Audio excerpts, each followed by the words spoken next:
On dit souvent que la République démocratique du Congo est un véritable scandale géologique, tant ses ressources minières sont importantes et diverses. Or, diamants, cuivre, coltan, cobalt, le sous-sol congolais est l'un des plus riches de la planète. Au total, une cinquantaine de minéraux est présente dans le sous-sol du pays, mais seule une douzaine de ces minéraux est exploitée, soit en raison de leur faible valeur commerciale ou parce que leur exploitation est difficile et coûteuse, ou même en raison de l'insécurité. La plupart de ces minerais se trouvent dans le sud et l'est du pays, de l'or dans l'Ituri, le nord et le sud Kivu, du diamant dans le Kasaï, le Sankuru, du cuivre et du cobalt dans le Haut-Katanga et le Lualaba, du coltan dans le nord et sud Kivu, le Maniema et le Tanganyika. Le pays possède également du plomb, de l'uranium, du zinc, de l'étain, du manganèse, du charbon, du pétrole et du lithium.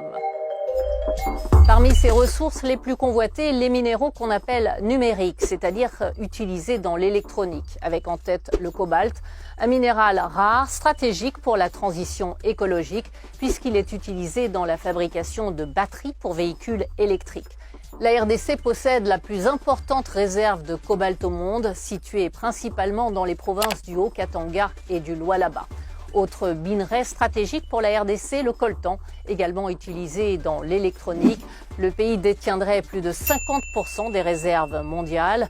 La quantité exacte n'est pas connue en raison du manque de données géologiques. On le trouve dans les provinces du Sud Kivu, du Nord Kivu, de l'Ituri et du Maniema. Quand on parle de coltan, on parle également de cassitérite, également utilisé dans l'électronique. Mais la principale ressource minière de la RDC, c'est le cuivre, utilisé dans la fabrication de câbles et fils électriques. Le pays est le deuxième producteur mondial de cuivre derrière le Chili, avec près de 2,4 millions de tonnes de cuivre produits l'année dernière, un record.